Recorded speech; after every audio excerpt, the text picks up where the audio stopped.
Bonsoir la famille, très heureux de vous retrouver pour cette nouvelle vidéo. Alors aujourd'hui on va parler d'une race que beaucoup de gens attendent. Elle a été très demandée et enfin nous allons parler du Boerboel. Oh putain, yes! Yes! Je ne pouvais pas passer à côté de cette race mythique et donc préparez-vous à un voyage en Afrique du Sud, c'est parti.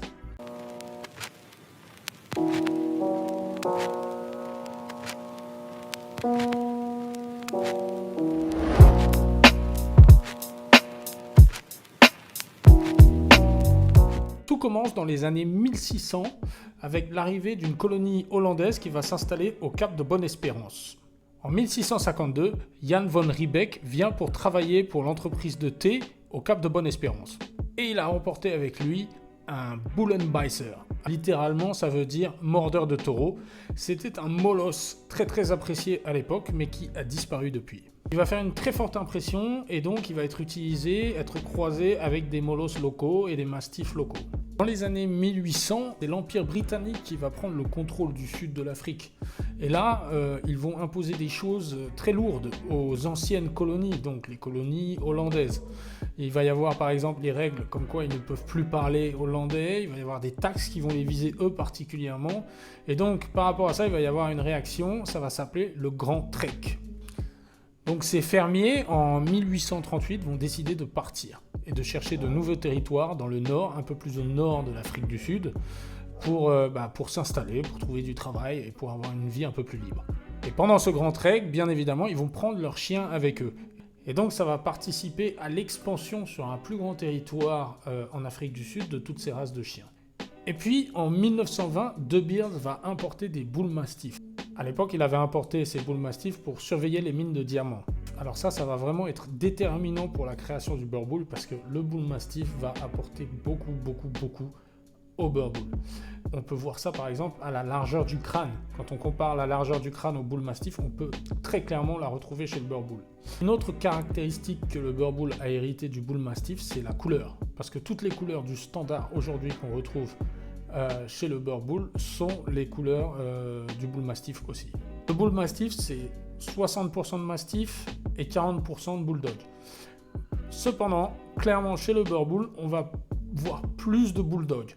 Donc, il a aussi été croisé avec ce qu'on appelle des long leg bulldogs, des bulldogs à pattes longues. En fait, à l'époque, il y avait beaucoup aussi de bulldogs qui sont venus avec les colons britanniques. On va aussi avoir d'autres chiens qui vont être croisés pour créer le Boerboel. Si vous regardez bien le Boerboel, il n'a pas une tête de bulldog. Clairement, il a un museau plus long. Donc, il a probablement été croisé avec le Rhodesian Ridgeback, l'autre chien sud-africain. Voilà, donc c'est une bonne transition pour en venir au Rhodesian Ridgeback. Donc, dans l'histoire de l'Afrique du Sud, on va avoir deux chiens qui vont se démarquer. On va avoir le Boerboel, et puis on va avoir aussi le Rhodesian Ridgeback, qu'on appelle en français le chien de Rhodésie. Mais Rhodesian Ridgeback, c'est mieux parce que c'est... pourquoi il porte ce nom? C'est par rapport à la crête. Il a une crête de poils qu'on retrouve sur son dos. Ridgeback aussi, on a aussi ça en Thaïlande avec le Thai Ridgeback. Pareil, il a une crête qui suit la ligne du dos. Ce qui va se passer, c'est que ces deux chiens vont toucher deux publics différents. Le Rhodesian Ridgeback va plus toucher donc les Anglais qui se situent donc au nord de l'Afrique du Sud. En fait, Rhodésie, c'est le Zimbabwe.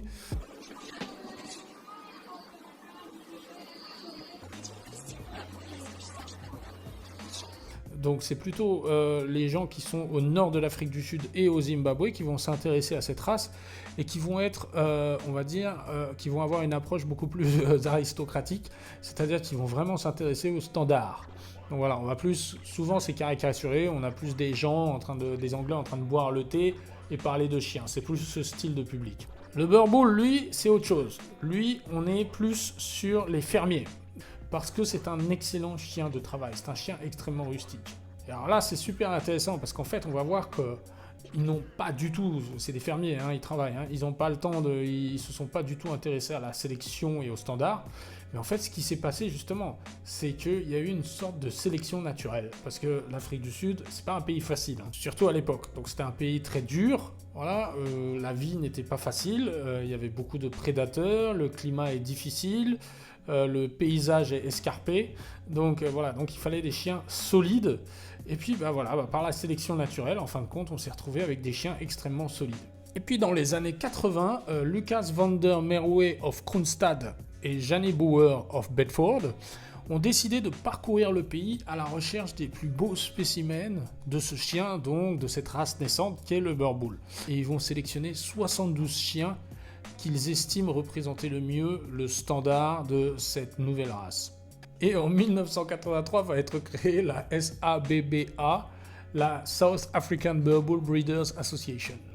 Et puis ensuite, en 2014, il va y avoir la SABBS, qui va être beaucoup plus sérieuse et beaucoup plus stricte, c'est la South African Boer Bull Breeders Society.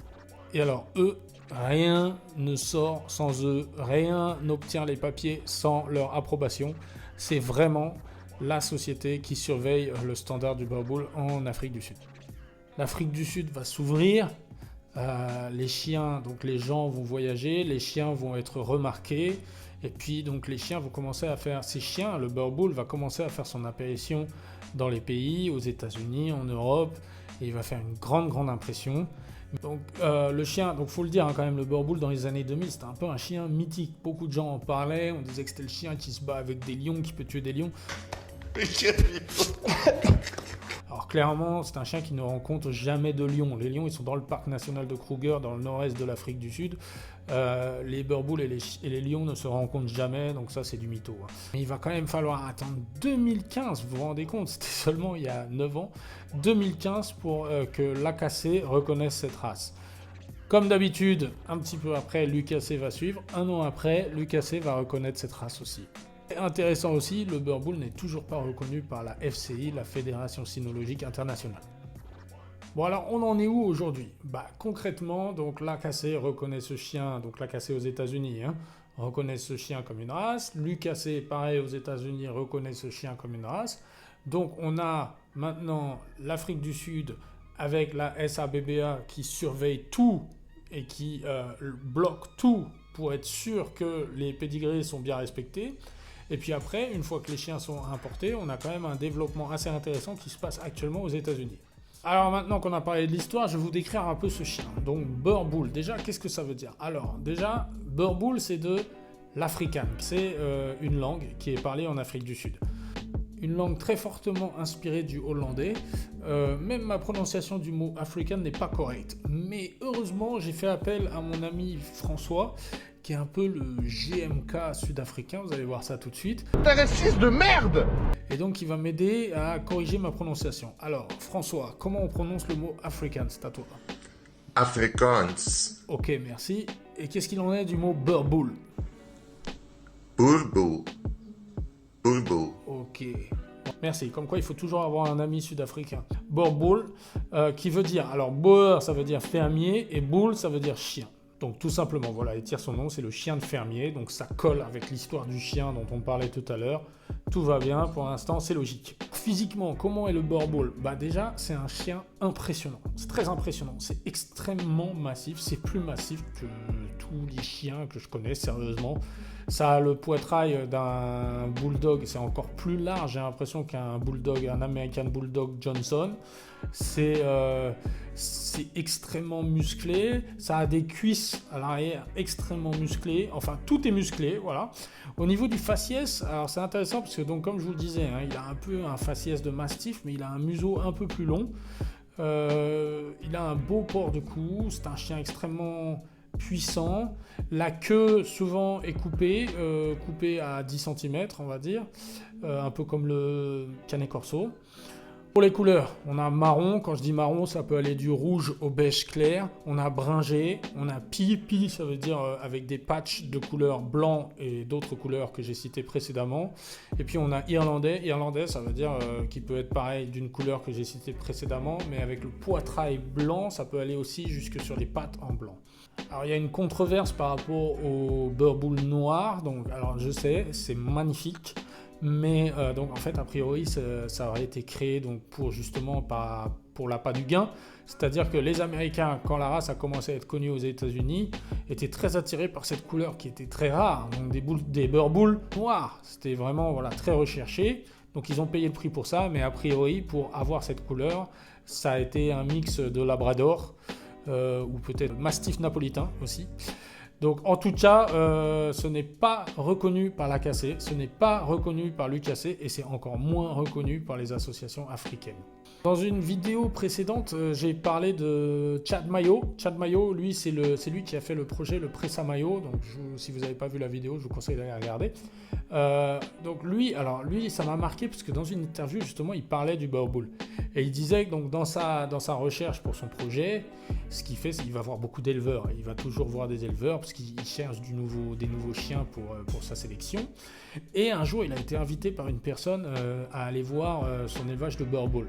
Et il racontait qu'il n'avait jamais vu ça de sa vie. Il n'avait jamais vu, qu'il faut le voir en vrai. C'est-à-dire qu'on voit des vidéos, on voit des photos, mais il faut le voir en vrai. Ce chien, c'est un très très grand chien, très gros chien, mais avec une puissance qui fait qu'en fait, il défie la gravité. Il défie les lois de la gravité. Il court comme un pitbull, il saute comme un pitbull, sauf qu'il fait 90 kg. Normalement, avec ce poids-là, on devrait avoir un chien lourd, qui se déplace lourdement. Pas du tout. Ce sont des chiens rapides, puissants, vifs. Et c'est ça justement qui est très troublant quand on les voit en vrai. Et troublant et même un peu flippant, je dois dire. Alors flippant justement, est-ce qu'on doit en avoir peur? Non, apparemment. Donc c'est un chien de famille, extrêmement protecteur de sa famille, ça c'est sûr. Mais c'est un chien de famille, c'est un chien qu'on peut sociabiliser extrêmement bien. Alors je dirais pas qu'on peut l'avoir dans un appartement, ça c'est pas une bonne idée. Il a besoin d'espace, il a besoin d'un espace à garder parce que c'est dans ses gènes, hein. C'est comme les mastifs de manière générale. Mais une fois qu'il est sociabilisé, il n'y a aucun problème. Alors après, je voulais relever cette question avec vous. D'ailleurs, dites-moi dans les commentaires ce que vous en pensez, parce que c'est un peu toujours le débat. Si on veut un chien de garde, un vrai chien de garde, on ne peut pas le sociabiliser trop.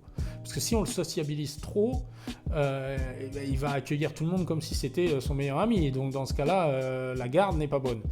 Donc c'est toujours un peu la question des propriétaires. Moi, personnellement, je fais l'autre choix. C'est-à-dire, je préfère les sociabiliser à fond, qui ne soient pas de super chiens de garde. Je m'en fiche un peu parce que de toute manière, ils sont tellement intimidants qu'il n'y a pas grand monde qui veut tenter. Moi, je ne parle pas de Boer Bull, je parle de Pitbull, mais bon, c'est le même principe. N'oubliez pas qu'en tant que propriétaire de Molos, on a une responsabilité. Alors, où peut-on trouver des Boer Bull? Il est banni dans beaucoup de pays, malheureusement. Il est interdit en France, en Roumanie, au Qatar, en Tunisie, aux Bermudes, à l'île Maurice, à Singapour et puis dans quelques îles. Et il est considéré comme espèce très dangereuse en Russie et en Ukraine. En gros, quel est le maître idéal pour un Boer Bull? C'est comme d'habitude avec les molos, je dirais, de manière générale, c'est quelqu'un de stable, qui sait fixer les règles, qui sait s'imposer, parce qu'on a quand même un chien dominant. Voilà. Conseiller pour un premier chien? Non. Clairement non, c'est trop grand, c'est trop dominant. Voilà la famille, j'espère que vous avez apprécié cette vidéo et que maintenant vous en savez un peu plus sur le Boer Bull. Clairement, en France on est limité, de toute façon c'est bien, avec ces lois on peut rien faire, on peut rien ramener de toutes ces races incroyables qui sont à l'étranger. Mais bon, c'est pas grave, moi ce que j'aime avec les chiens c'est ça, c'est qu'on voyage quoi. Voilà, c'était un petit peu un voyage en Afrique du Sud là. Ça fait partie de la culture, c'est un chien extrêmement apprécié en Afrique du Sud. En fin de compte, d'après les Sud-Africains avec qui j'ai parlé, le Boer Bull est beaucoup plus connu que le Rhodesian Ridgeback. Bon voilà, il n'y a pas que la France, donc ça peut peut-être donner des idées d'élevage à d'autres gens. Donc allez-y, c'est un chien extraordinaire et je pense que ça mérite vraiment d'être développé et on en est au tout début, quoi. C'est encore un chien très rare, bien qu'il ait une très longue histoire en Afrique du Sud. Dans les autres pays, ce n'est que le début, j'ai envie de dire. Voilà, si vous êtes encore là, c'est que vous m'avez suivi jusqu'au bout, donc je vous en remercie. Merci encore pour tous vos commentaires qui sont de plus en plus nombreux, ça me fait vraiment plaisir, je lis tout, c'est super intéressant, je reçois vraiment que des commentaires de qualité.